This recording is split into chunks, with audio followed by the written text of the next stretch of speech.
माना जाता है कि आज से करीब 6 करोड़ 50 लाख साल पहले धरती पर ऐसे खौफनाक जानवर भी पाए जाते थे जिनकी एक झलक भर भी हम इंसानों के दिल में दहशत भर सकती है।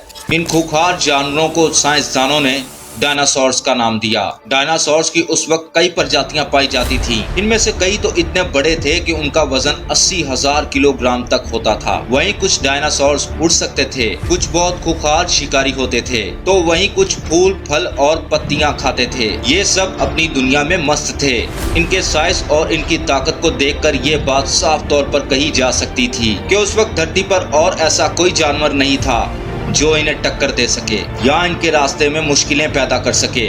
मगर ऐसा क्या हुआ कि ये डायनासोर्स हमेशा के लिए खत्म हो गए? ऐसा कौन सा बदलाव हुआ और ऐसी कौन सी आफत आई कि ये बड़े और भारी भरकम डायनासोर्स हमेशा हमेशा के लिए खत्म हो गए? आज के इस वीडियो में हम उस दिन की कहानी जानेंगे जब आसमान मौत बनकर इन डायनासोर्स पर बरस पड़ा। हम उस लम्हे को करीब से जानने की कोशिश करेंगे जिसने डायनासोर्स के वजूद को हमेशा हमेशा के लिए खत्म कर दिया। ये वीडियो आपके लिए बहुत स्पेशल होने वाला है, इसीलिए इसे एंड तक जरूर देखिएगा। Asteroid Holocaust. उस वक्त इस धरती का टेम्परेचर आज से तकरीबन 8 से 10 गुना ज्यादा हुआ करता था, जो उस वक्त के बासियों यानी डायनासोर्स के लिए बिल्कुल मुफीद था। उस समय इन्हीं डायनासोर्स का धरती पर राज हुआ करता था। उस दिन भी धरती हमेशा की तरह अपने आप में मगन थी। माएं अपने बच्चों और अंडों की रक्षा कर रही थीं और कुछ डायनासोर फूल और पत्तियां खाकर अपना पेट भर रहे थे और गोश्त खाने वाले डायनासोर्स अपने शिकार की तलाश में थे। सब कुछ बिल्कुल नॉर्मल और ठीक ठाक चल रहा था, लेकिन किसी को इस बात की खबर नहीं थी कि आसमान में उनकी मौत की इबारत लिखने की तैयारी शुरू की जा चुकी है। साइंसदानों के मुताबिक अलग अलग टाइम पीरियड में अलग अलग एस्टेरॉयड धरती के टकराने से इस धरती पर नए जीवन की शुरुआत हुई। लेकिन ये भी कमाल की बात है कि डायनासोर्स की मौत की वजह भी एक एस्टेरॉयड ही था, यानी कि जो जीवन दे सकता है उसके पास जीवन छीनने की ताकत भी होती है। धरती से करीब 322 करोड़ किलोमीटर दूर जुपिटर और मार्स के बीच 100 करोड़ एस्टेरॉयड एक ही ओर बढ़ रहे थे, लेकिन इनमें से एक ऐसा अनोखा एस्टेरॉयड था जो कुदरती तौर पर धरती की ओर बढ़ रहा था। आप यकीन नहीं करेंगे, ये एस्टेरॉयड करीब 65 किलोमीटर चौड़ा था और करीब 35,000 किलोमीटर की स्पीड से धरती का खात्मा करने के मकसद से आगे बढ़ रहा था। खैर, अच्छी बात यह हुई कि ये एस्टेरॉयड एक बड़े एस्टेरॉयड से जा टकराया और लाखों टुकड़ों में टूट गया। हालांकि अभी भी मुश्किलात खत्म नहीं हुई थीं। इन टुकड़ों में एक टुकड़ा अभी भी अपनी दिशा से भटका नहीं था, यानी ये अब भी धरती की तरफ तेजी से बढ़ता जा रहा था। ये टुकड़ा करीब 10 से 15 किलोमीटर चौड़ा था, यानी कि इस टुकड़े में अब भी धरती को खत्म कर देने की ताकत मौजूद थी। इस बार तो कुदरत सच में इस धरती का खात्मा ही चाहती थी। खैर, अभी भी धरती के बचने की उम्मीद बाकी थी। धरती से करीब 4 लाख किलोमीटर दूर, और वो उम्मीद थी चांद, क्योंकि चांद ऐसे एस्टेरॉयड जो धरती की ओर तेजी से बढ़ते रहते हैं अक्सर उनका रास्ता रोक लेता है। चांद के ग्रेविटेशनल फोर्स की वजह से ये एस्टेरॉयड अक्सर अपना रास्ता बदल लेते हैं और धरती से टकराने के बजाय चांद से जा टकराते हैं। चांद पर बने बड़े बड़े ये गड्ढे इस बात का सबूत हैं कि धरती को बचाने के लिए चांद ने अपने सीने पर कई बार झेले हैं और कई जख्म खाए हैं। हालांकि 10 किलोमीटर चौड़ा ये एस्टेरॉयड कुछ ज्यादा ही चौड़ा था, मगर उम्मीद यही थी कि ये भी जाकर चांद से टकरा जाएगा। मगर यहाँ कुदरत ने एक बार फिर अपना खेल खेला और क़यामत का पत्थर ये एस्टेरॉयड चांद को भी पार कर गया और सीधे धरती की ओर रुख कर लिया, और अब उम्मीद के सारे रास्ते बंद हो चुके थे। किसी भी तरह इस एस्टेरॉयड के धरती से टकराव को रोका नहीं जा सकता था और अब डायनासोर्स की फैमिली सिर्फ चंद ही घंटों की मेहमान थी। ये एस्टेरॉयड तेजी से धरती की ओर बढ़ने लगा। यहाँ फिर से दो ऐसी तब्दीलियां रोनुमा हुई जिन्होंने इस खतरनाक वक्त को क़यामत की शक्ल दे दी। पहली ये कि जब ये एस्टेरॉयड धरती की ग्रेविटेशनल से दूर था, तब तक इस एस्टेरॉयड की स्पीड थी 65,000 किलोमीटर पर आवर। मगर जैसे ही इस एस्टेरॉयड ने धरती की ग्रेविटेशनल रेंज में कदम रखा, ग्रेविटेशनल स्पीड के पुल की वजह से इसकी स्पीड बढ़कर 72,000 किलोमीटर पर आवर हो गई। यानी अब इस एस्टेरॉयड के धरती से टकराने में सिर्फ 20 मिनट बाकी थे।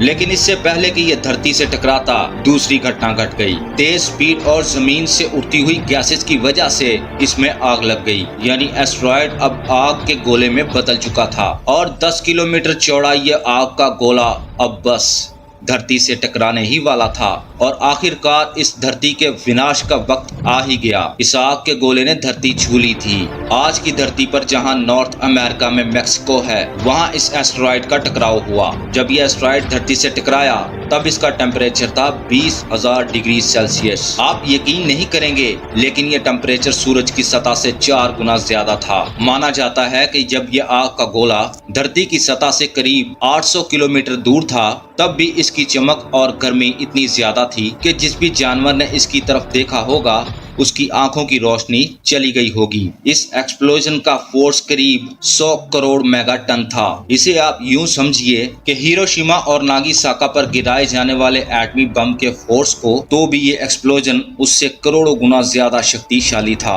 अगर ये आग का गोला समंदर से टकराया होता तो शायद पानी की वजह से इसके टेम्परेचर और स्पीड में कमी आती और बर्बादी कुछ कम होती, मगर ये एस्टेरॉयड सीधा धरती से ही टकरा गया था और इस टकराव का अंजाम ये हुआ कि पूरी धरती ही दहल गई। जहां यह एस्टेरॉयड टकराया था वहां से तकरीबन 1000 किलोमीटर की दूरी तक का टेम्परेचर एकदम से 300 डिग्री सेल्सियस तक पहुंच गया था। जो भी डायनासोर्स और दूसरे जानवर इस 1000 किलोमीटर की रेंज में थे वो सभी जलकर खाक हो गए।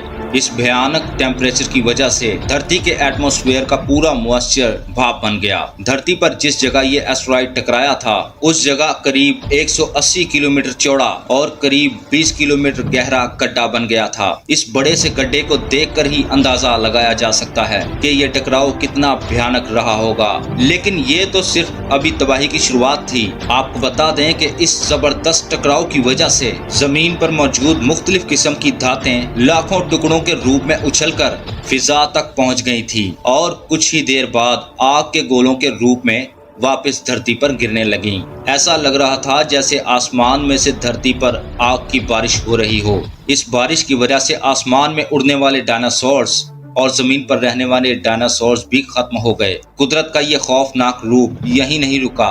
इस खतरनाक टकराव की वजह से धरती पर एक खौफनाक जलजला बर्पा हो गया और ये जलजला कोई आम सा जलजला नहीं था, बल्कि हर तरफ ऐसी तबाही मचा देने वाला एक ऐसा जलजला था जैसा आज से पहले इस धरती ने कभी महसूस नहीं किया था। इंसानों ने अब तक जिस खतरनाक जलजले का सामना किया है, ये जलजला उससे भी 7 गुना ज्यादा भयानक था। इस धमाके की वजह से दूर रहने वाले जीव और डायनासोर्स इसके करीब आ गए थे। चारों तरफ मौत का राज बोलबाला था। जिधर देखें उधर ही लाशों के ढेर दिखाई देते थे। अपने बड़े साइज पर घमंड करने वाले डायनासोर्स तिनकों की तरह बिखर रहे थे। अभी ब्लास्ट को 1 घंटा भी नहीं गुजरा था और धरती बिल्कुल खंडर हो गई थी। इस एस्टेरॉयड का टकराव जमीन से इतना तेज था कि जगह जगह धरती पर आतिशफिशां फूट पड़े और जो डायनासोर्स इस तबाही की रेंज से दूर थे वो इस हवा में घुली हुई जहरीली गैसेस की वजह से मारे गए। चारों तरफ बस मौत ही मौत नजर आती थी। कुदरत अपने खौफनाक रूप में दिखाई दे रही थी। जलजले और आतिशफिशां का असर समंदर के अंदर भी था।